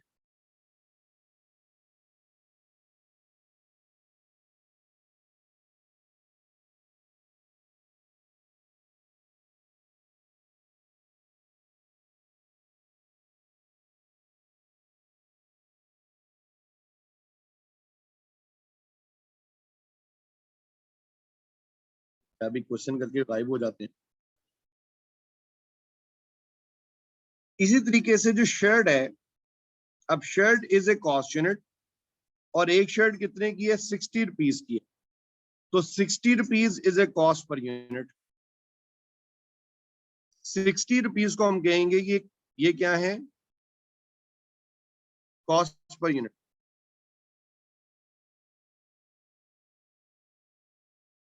These are cost per unit.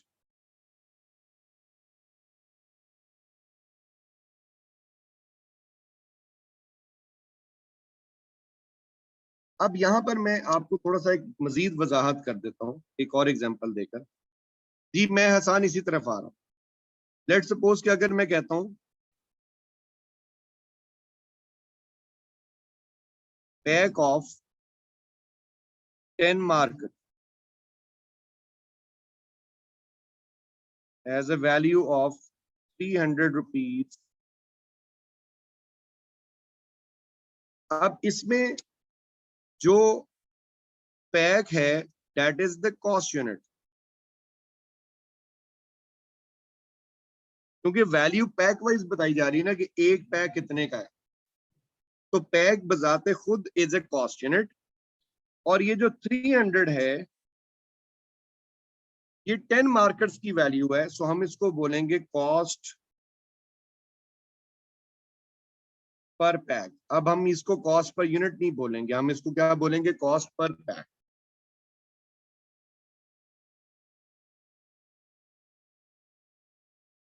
यानी कि पैक ऑफ 10 मार्कर्स है, यानी कि 10 मार्कर्स का जो एक पैक हम मार्केट से लेते हैं। अब मैंने कहा कि जी एक पैक 300 रुपीज का है, तो पैक बजाते खुद एक कॉस्ट यूनिट हो गया। पैक बजाते खुद क्या हो गया? एक कॉस्ट यूनिट हो गया। और एक पैक 300 रुपीज का है, सो 300 रुपीज क्या बन जाएंगे? Cost per pack. अब 300 को हम कॉस्ट पर यूनिट नहीं कह सकते, क्योंकि जो 300 है वो 10 मार्कर्स की वैल्यू, जो 300 है वो 10 मार्कर्स की वैल्यू है, एक मार्कर की वैल्यू नहीं है, 10 मार्कर्स की वैल्यू। इसी तरीके से हसान, अगर मैं ये कहूं कि जो दो शर्ट्स हैं, 2 शर्ट्स 100 रुपीज की हैं, तो वो जो 2 शेयर्स का पैक है, जो 2 शर्ट्स का पैक है, वो आपका एक कॉस्ट यूनिट तो बन जाएगा, लेकिन जो 100 रुपीज है उसको हम कॉस्ट पर यूनिट नहीं कह सकते, क्योंकि हम वो 2 शर्ट्स की कॉस्ट है। तो 100 को हम बोलेंगे कि cost per pack of shirt है, कॉस्ट पर पैक कह देंगे, लेकिन कॉस्ट पर यूनिट नहीं कह सकते। जी got it or not, yes or no?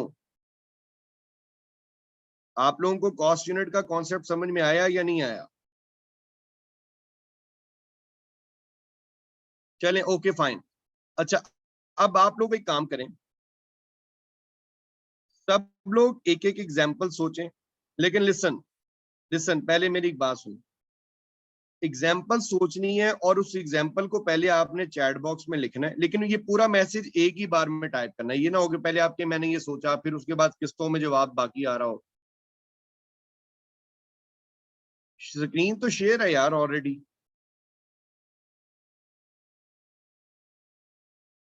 Mohammad Uzair, sir ये ब्लैंक आ रहा है सर, यहाँ पे बिल्कुल कुछ नहीं नज़र आ रहा।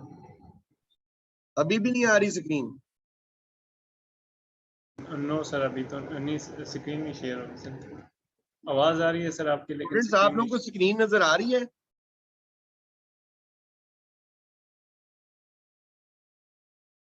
उजैर, आप चेक सर करो मैं, आपने कहीं। जी जी सर, मैं रीजॉइन करता हूँ सर, और फिर शायद मैं इसमें फाल सर डिवाइस में।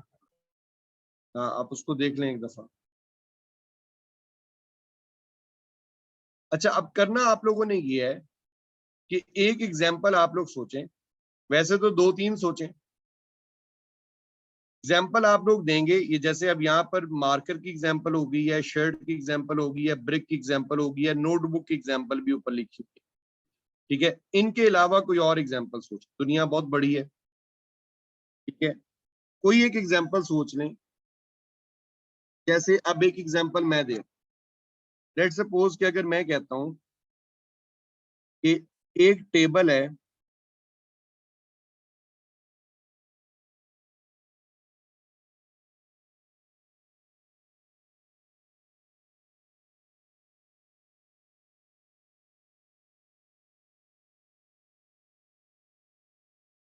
$1000।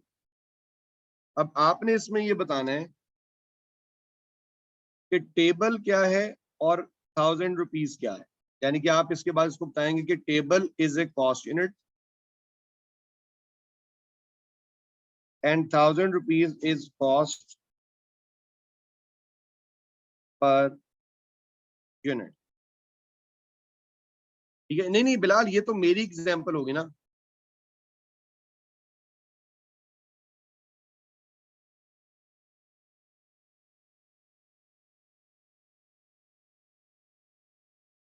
नहीं मोहम्मद तारिक साहब, कॉस्ट ऑफ वन यूनिट नहीं, कॉस्ट यूनिट और कॉस्ट पर यूनिट बताना है क्या है। कॉस्ट यूनिट और कॉस्ट पर यूनिट आपने बतानी है। लेकिन जो एग्जाम्पल हमने अभी तक डिस्कस किए हैं, उनके एक तो पहली बात यह कि उनके अलावा एग्जाम्पल होनी चाहिए। ठीक है, दूसरी बात यह कि अगर आपका कोई क्लास फेलो कोई एग्जाम्पल कोड कर देता है, तो आपने उसके अलावा कोई और एग्जाम्पल देनी है, यानी कि एग्जाम्पल रिपीट नहीं होगी। और जो स्टूडेंट जो एग्जाम्पल पहले कोड करेगा वो उसी की कंसिडर होगी। जैसे अभी कमर साहब ने, मोहम्मद कमर साहब ने एक मोटरसाइकिल की एग्जाम्पल दी है। वो कह रहे हैं कि जी ये मोटरसाइकिल है जिसकी वैल्यू है ₹50,000। अब कमर साहब, इसमें अब आप ये बताएं कि इसमें इस एग्जाम्पल में कॉस्ट यूनिट क्या है और कॉस्ट पर यूनिट क्या है।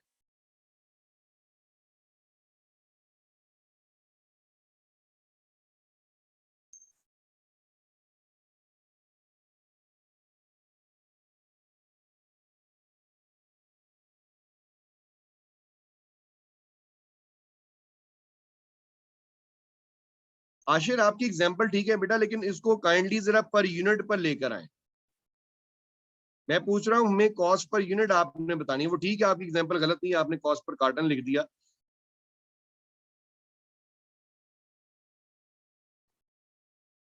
यानी कि आप इसको आशिर इस तरह सिंपल कर सकते थे कि एक परफ्यूम है जिसकी वैल्यू है 2000, तो आप उसको डिफाइन करोगे कि जी perfume is a cost unit and 2000 is cost per unit. इस तरह से आप उसको एलैबोरेट करेंगे। जी कमल, ठीक है, 50,000 तो आपने कॉस्ट पर यूनिट कह दिया, अब इसमें कॉस्ट यूनिट क्या है वो भी बता दें। अगेन आप लोग देखें, सब लोग पैक की तरफ क्यों जा रहे हैं यार। प्लीज लिसन, पहले सब लोग मेरी बात सुने। मैंने बेटा पैक की एक एग्जांपल दी है, ऊपर सिंगल यूनिट की भी दी है दो, उनको भी फॉलो कर लें। जरूरी नहीं कि आप एक से ज्यादा यूनिट्स की बात ही करें, आप सिंगल यूनिट की एग्जांपल देते हैं। लाइक अगर आप कहते हैं कि जी एक टॉफी है, वो ₹2 की है, तो toffee is a cost unit और ₹2 इज कॉस्ट पर यूनिट। जरूरी है कि अब आप टॉफी का पूरा पैकेट ही खरीदेंगे? कोशिश करें कि एक सिंगल यूनिट की एग्जांपल दें। जैसे कमर साहब की एग्जांपल इस टाइम सबसे बेस्ट थी कि जी हमने एक बाइक परचेज किया 50,000 की, तो bike is a cost unit और 50,000 इज कॉस्ट पर यूनिट। ये एक सिंपल एग्जांपल है। अब ये ऊपर जो आप लोग हैं, कोई कार्टन परचेज कर रहा है, कोई वो पैक ऑफ रबर्स परचेज कर रहा है, सिंगल यूनिट की बात कर ले। जी हसान साहब की एग्जांपल भी ठीक है, वो कह रहे हैं कि जी एक पेंसिल है जो ₹12 की है, तो पेंसिल इज कॉस्ट यूनिट और ₹12 इज कॉस्ट पर यूनिट। बिल्कुल ठीक है, ओके हो गया कमर। अगेन मोहम्मद तारिक साहब, आपने वो 1 डजन एग्स छोड़ के फिर 6 चेयर्स खरीद रही हैं यार। एक चेयर की बात कर लें कि आपने एक चेयर जो है, हाँ लेकिन ठीक है फाइन, अब आपकी एग्जांपल ठीक है कि चेयर कॉस्ट यूनिट है और 100 रुपीज कॉस्ट पर यूनिट है, बिल्कुल ठीक है जी बिलाल, ठीक है। फैन आपका कॉस्ट यूनिट है और कॉस्ट पर यूनिट या कॉस्ट पर फैन 1500 रुपीज, ये ठीक है, क्या आपकी आगे। जी Anees, mobile is a cost unit और आपने मोबाइल 1000 का लिया तो 1000 rupees is cost per unit, बिल्कुल ठीक है। बहुत बड़ी कायनात है अल्लाह ताला की, इतना कुछ है।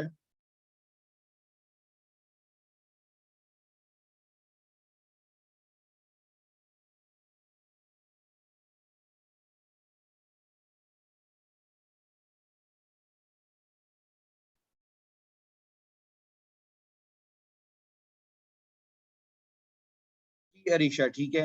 Laptop is a cost unit.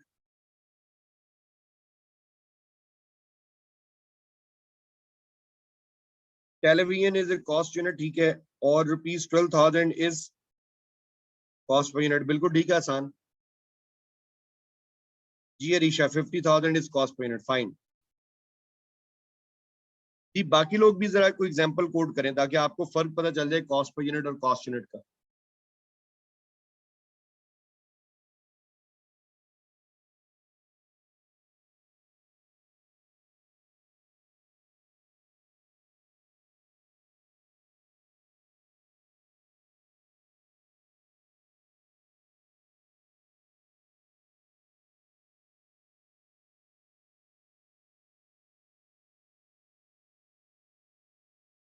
इसका कोई एग्जांपल दें पहले, फवाद को एग्जांपल दें, अब्बास को एग्जांपल, उजैर साहब को एग्जांपल बताएं इसकी, साकिब को एग्जांपल दें, हसान साहब की तीसरी एग्जांपल है। उन्होंने कोई ग्लासेस परचेज किए 1200 के, तो कह रहे हैं कि ग्लासेस एक कॉस्ट यूनिट है और 1200 rupees is cost per unit. जी फवाद, बिल्कुल ठीक है, शाबाश। एक बॉल पेन है, ठीक है। जी उजैर, ठीक है। बुक आपकी कॉस्ट यूनिट है, आप कॉस्ट पर यूनिट की।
नहीं नहीं, आसान में वापस ज्वाइन कर लिया मैंने।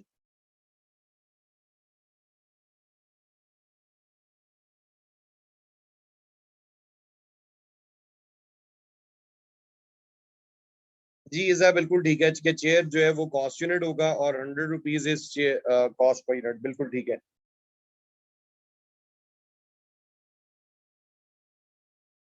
जी नेक्स्ट मूव करते हैं जी आगे। सो कॉस्ट यूनिट और कॉस्ट पर यूनिट ओके हो गया।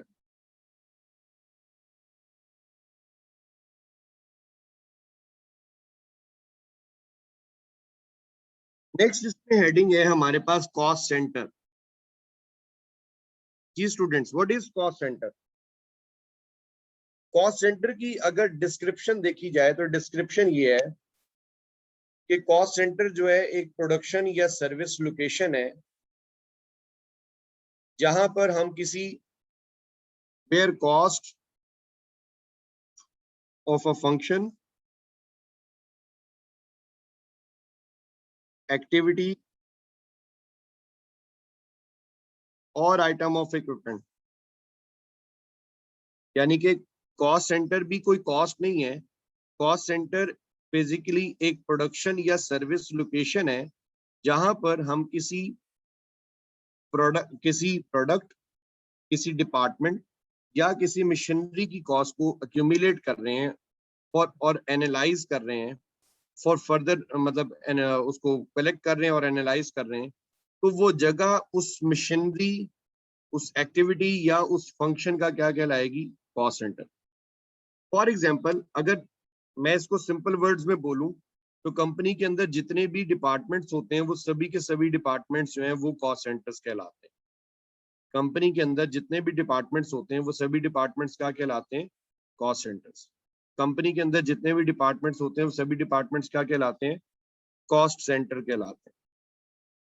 फर्ज करें अगर ये हमारा एक प्रोडक्शन डिपार्टमेंट है,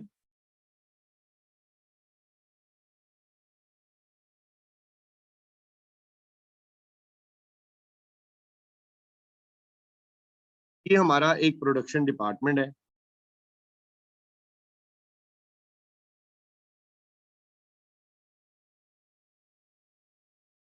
अब इस डिपार्टमेंट में बेशुमार कॉस्ट लग रही।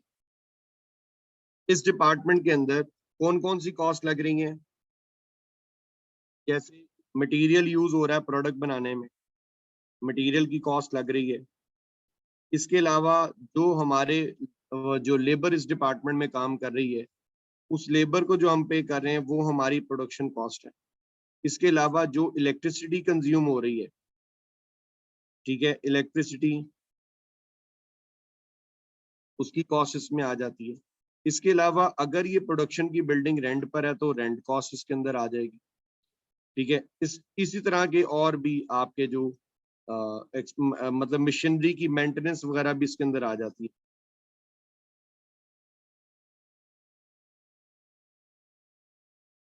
मशीन मेंटेनेंस, ये सारी कॉस्ट इसके अंदर आती हैं प्रोडक्शन डिपार्टमेंट्स के अंदर। ये सारी कॉस्ट किसके अंदर आती हैं? प्रोडक्शन। अब इन सारी कॉस्ट को यहाँ पर हमने क्या किया, एक शख्स को बिठा दिया इस डिपार्टमेंट के अंदर कि भी इस डिपार्टमेंट में जितनी भी कॉस्ट लग रही है वो सारी कॉस्ट को एक जगह पे लिस्ट डाउन कर। अब वो क्या कर रहा है, इन सारी कॉस्ट को यहाँ बैठकर रिकॉर्ड कर। ठीक है, वो बंदा इस डिपार्टमेंट में जितने भी एक्सपेंडिचर हो रहे हैं वो सारे एक्सपेंडिचर्स को एक लिस्ट डाउन कर रहा है यहाँ पर बैठ। तो ये इस डिपार्टमेंट का क्या कहलाएगा? Cost centre. ये प्रोडक्शन डिपार्टमेंट का क्या कहलाएगा? Cost centre. यानी कि कोई भी ऐसी फिजिकल लोकेशन जहां पर किसी प्रोडक्ट, किसी सर्विस की को या किसी डिपार्टमेंट की कॉस्ट को कैलकुलेट किया जा रहा हो, एनालाइज किया जा रहा हो, रिकॉर्ड किया जा रहा हो, एक्यूमुलेट किया जा रहा हो फॉर फर्दर एनालिसिस पर्पस, तो वो जगह उस मशीनरी, उस प्रोडक्ट का या उस इक्विपमेंट का क्या कहलाएगी? कॉस्ट सेंटर का क्या कहलाएगी? कॉस्ट सेंटर का क्या कहलाएगी? Cost centre. Got it or not? इसी तरह से हम इसमें एग्जांपल ये भी ले सकते हैं, जैसे एक स्टोर डिपार्टमेंट है,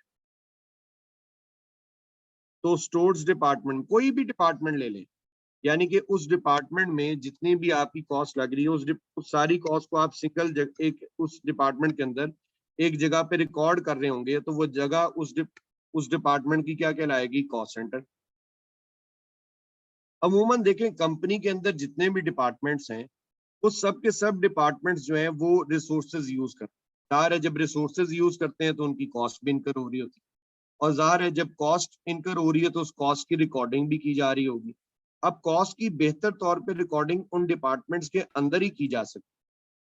डिपार्टमेंट्स की जो कॉस्ट की रिकॉर्डिंग है वो ज्यादा बेहतर तौर पे उन डिपार्टमेंट्स के अंदर ही की जा सकती है और उन डिपार्टमेंट्स के अंदर ही उनकी कॉस्ट की रिकॉर्डिंग होती है।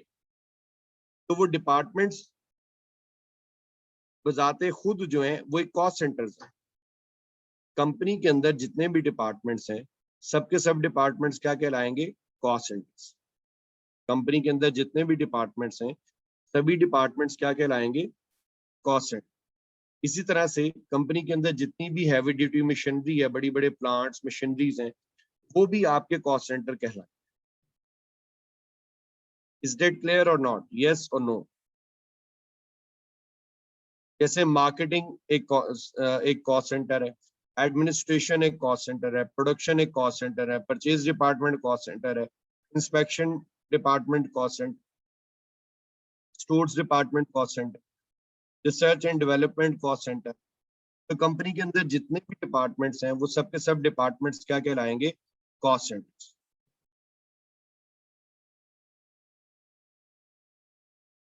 बिल्डिंग नहीं, बेसिकली देखें तारिक, अगर कोई बिल्डिंग है उस बिल्डिंग से रिलेटेड जहां पर कॉस्ट रिकॉर्ड हो रही है वो जगह जहां रिकॉर्डिंग हो रही है वो उस बिल्डिंग का कॉस्ट सेंटर हो जाएगी। बेसिकली किसी भी फंक्शन, फंक्शन कहते हैं कि जो कंपनी की एक्टिविटी परफॉर्म होती है उसको फंक्शन कहते हैं। जैसे आपकी कंपनी में अगर प्रोडक्शन हो रही है तो प्रोडक्शन फंक्शन है। अब प्रोडक्शन फंक्शन पे जितना भी खर्चा हो रहा है, जो भी कॉस्ट लग रही है, आप उसकी रिकॉर्डिंग किसी एक जगह पर कर, तो जिस जगह पे आप उसकी रिकॉर्डिंग कर रहे हैं वो उसका जो है वो क्या कहलाएगी? क्या कहलाएगा? Cost centre. वो जगह उस चीज का क्या कहलाएगी? Cost centre. यानी कि जहां पर बैठ के हम प्रोडक्शन डिपार्टमेंट की सारी कॉस्ट जो है वो रिकॉर्ड कर रहे होंगे, वो जगह उस प्रोडक्शन डिपार्टमेंट की कॉस्ट सेंटर कहलाएगी। अब अमूमन देखें किसी भी डिपार्टमेंट की जो कॉस्ट है उस डिपार्टमेंट के अंदर ही बैठकर ज्यादा बेहतर तौर पर रिकॉर्ड की जा सकती है, क्योंकि जहां कॉस्ट लग रही है वहीं पे उसकी ज्यादा बेहतर रिकॉर्डिंग होगी। तो इस लिहाज से कंपनी के जितने भी डिपार्टमेंट्स हैं वो सबके सब डिपार्टमेंट्स कॉस्ट सेंटर्स कहलाते हैं। कंपनी के अंदर जितने भी डिपार्टमेंट्स हैं वो सबके सब डिपार्टमेंट्स क्या कहलाएंगे? कॉस्ट सेंटर कहलाएंगे। जी तारिक साहब, बिल्कुल। जितने भी कंपनी के फंक्शंस हैं वो सबके सब फंक्शंस कॉस्ट सेंटर्स हैं। कंपनी के अंदर जितने भी फंक्शंस हैं वो सबके सब फंक्शंस क्या है? कॉस्ट सेंटर्स हैं। तो कंपनी के अंदर जितने भी डिपार्टमेंट्स हैं वो सबके सब डिपार्टमेंट्स क्या कहलाएंगे? कॉस्ट सेंटर्स कहलाएंगे। ये मशीन्स भी बिल्कुल, अगर जो बड़ी बड़ी मशीन, अब ऑब्वियसली अब आप प्रिंटर ना ना उसमें काउंट करें, जो बड़ी प्रोडक्शन मशीनरी है, हैवी ड्यूटी जो मशीनरीज होती हैं वो भी कॉस्ट सेंटर्स। जैसे अगर एक मशीनरी है जिसको यूज करके आप प्रोडक्ट बनाते हैं, तो जाहिर है उस मशीनरी से रिलेटेड भी जो आपके पास कॉस्ट इंफॉर्मेशन है, आप उसको रिकॉर्ड कर रहे होंगे कि ये एक मशीन है जो कि 1 घंटे में इतने यूनिट्स प्रोड्यूस करती है, इस मशीनरी पे एट ए टाइम इतने वर्कर्स काम करते हैं, इस मशीनरी की इतनी मेंटेनेंस कॉस्ट है, इस मशीनरी की इतनी डेप्रिसिएशन है, इस मशीन के ऊपर जो फ्यूल कॉस्ट है वो इतनी आ रही है, इस मशीन की जो मेंटेनेंस कॉस्ट है वो इतनी पड़ रही है। तो जहां पर ये सारी कॉस्ट की इंफॉर्मेशन आप रिकॉर्ड कर रहे होंगे वो उस मशीनरी का क्या बन कहलाएगा? वो उस मशीनरी का कॉस्ट सेंटर कहलाएगा। जहाँ पे आप ये सारी इंफॉर्मेशन कलेक्ट कर रहे होंगे, रिकॉर्ड कर रहे होंगे, वो उस मशीनरी का क्या कहलाएगा? Cost centre. तो मशीन बजाते खुद भी कॉस्ट सेंटर हो सकती है, यानी कि डिपार्टमेंट्स तो कॉस्ट सेंटर्स हैं ही, लेकिन मशीन भी बजाते खुद एक कॉस्ट सेंटर ही है। इज डेट क्लियर और नॉट?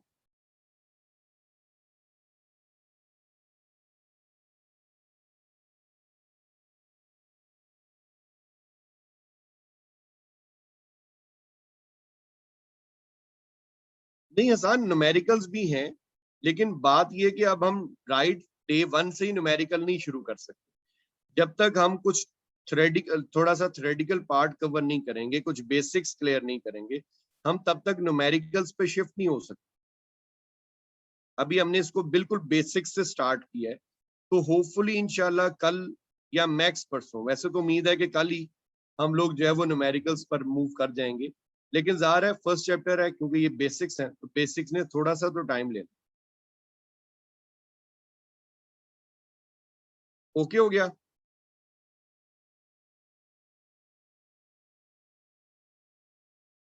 अब इसके बाद कॉन्सेप्ट है कॉस्ट ऑब्जेक्ट। सवाल ये है कि कॉस्ट ऑब्जेक्ट क्या होता है। देखें, कॉस्ट ऑब्जेक्ट जो है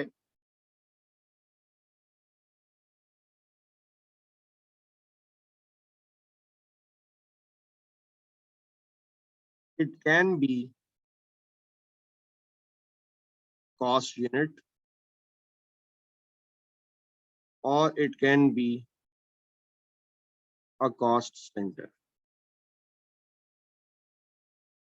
यानी कि ये कॉस्ट यूनिट भी हो सकता है और ये कॉस्ट सेंटर भी हो सकता है।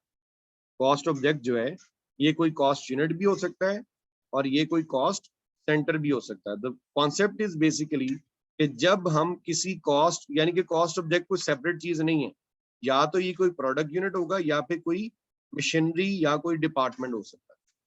ठीक है, जब हम किसी प्रोडक्ट यूनिट का, मशीनरी का या किसी डिपार्टमेंट का सेपरेटली एक डिटेल्ड एनालिसिस करते हैं, जब हम किसी प्रोडक्ट का, मशीनरी का या डिपार्टमेंट का सेपरेटली एक डिटेल्ड एनालिसिस करते हैं, तो उस वक्त वो प्रोडक्ट यूनिट, मशीनरी या डिपार्टमेंट हमारे लिए क्या बन जाता है? Cost object. उस वक्त हमारे लिए क्या बन जाएगा? कॉस्ट ऑब्जेक्ट बन जाएगा। मतलब जैसे again I am coming back to my example कि अगर मैं मार्कर की बात करता हूं, अब मार्कर वैसे क्या है? मार्कर एक कॉस्ट यूनिट है, लेकिन जिस वक्त मैं इस मार्कर पे लगने वाली कॉस्ट का सेपरेटली एक डिटेल्ड एनालिसिस करूंगा, तो उस ड्यूरिंग द एनालिसिस ये मार्कर मेरे लिए क्या बन जाएगा? Cost object. यानी कि जब मैं इस मार्कर पे लगने वाली कॉस्ट का सेपरेटली एक डिटेल्ड एनालिसिस कर रहा हूँ, तो ड्यूरिंग द एनालिसिस मार्कर मेरे लिए क्या होगा? Cost object. लेकिन मार्कर वैसे क्या है? कॉस्ट यूनिट है। लेकिन जब मैं इसकी कॉस्ट का एक एनालिसिस कर रहा हूँ, तो उस वक्त ड्यूरिंग द एनालिसिस ये मार्कर मेरे लिए क्या बन गया? कॉस्ट ऑब्जेक्ट बन गया। देखिए, एक डॉक्टर के क्लिनिक पे अगर जाएं तो वहां पे सारे पेशेंट्स बैठे हो, ठीक है। अब doctor one by one her patient को एग्जामिन कर रहा होता है, चेक कर रहा होता है। अब जिस टाइम वो किसी पेशेंट को एग्जामिन करता है, जिस टाइम डॉक्टर किसी पेशेंट को एग्जामिन करता है, तो उस वक्त वो पेशेंट डॉक्टर के लिए एक ऑब्जेक्ट बन जाता है। उस वक्त वो पेशेंट डॉक्टर के लिए क्या बन जाता है? ऑब्जेक्ट। लेकिन वैसे वो क्या है? वो एक पेशेंट है। तो प्रोडक्ट जैसे अब मार्कर है, तो मार्कर क्या है? कॉस्ट यूनिट है। अब अगर मैं ये देखने बैठ जाऊं कि मार्कर पे कितनी कॉस्ट आ रही है, कौन कौन सी कॉस्ट आ रही है, क्यों आ रही है, तो जब ये चीजें मैं कर रहा हूँ, एनालिसिस कर रहा हूँ, उस वक्त मार्कर मेरे लिए क्या बन जाएगा? Cost object. इसी तरह अगर कोई डिपार्टमेंट है, जैसे अगर मैं कहता हूँ प्रोडक्शन डिपार्टमेंट है, प्रोडक्शन डिपार्टमेंट खुद क्या है? कॉस्ट सेंटर है। प्रोडक्शन डिपार्टमेंट बजाते खुद क्या है? कॉस्ट सेंटर है। लेकिन जब मैं ये मेजर कर रहा हूँ कि प्रोडक्ट डिपार्टमेंट पे कितनी कॉस्ट मेरी लग रही है, कौन कौन सी कॉस्ट इनकर हो रही है, क्यों हो रही है, ठीक है, तो जिस वक्त मैं प्रोडक्ट डिपार्टमेंट, प्रोडक्शन डिपार्टमेंट का एनालिसिस कर रहा हूँ, उस वक्त वो प्रोडक्शन डिपार्टमेंट मेरे लिए क्या बन जाएगा? Cost object. उस वक्त वो मेरे लिए क्या बन जाएगा? Cost object. जी students, got it or not? Yes or no?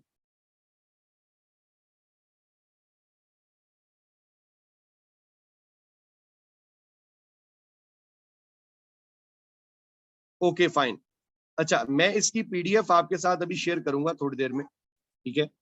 जो आज हमने पढ़ा है, ये 11 स्लाइड्स हमने इसमें कवर की हैं। सो आप लोगों ने इसको रिवाइज कर आना है। कल मैं पहले आपने जो आज हमने पढ़ा इसके बारे में मैं आपसे सुनूंगा, उसके बाद आगे मूव करूंगा, ठीक है। तो कल यहीं से हम लोग स्टार्ट लेंगे इंशाल्लाह आगे। तो ये स्लाइड्स की पीडीएफ आपके साथ अभी मैं शेयर कर रहा हूँ क्लास के, तो टाइम से आप लोग ज्वाइन कर लिया कीजिएगा जी सब लोग। ओके स्टूडेंट्स, कल आपसे मुलाकात होती है। अपना ख्याल रखें। अल्लाह हाफिज।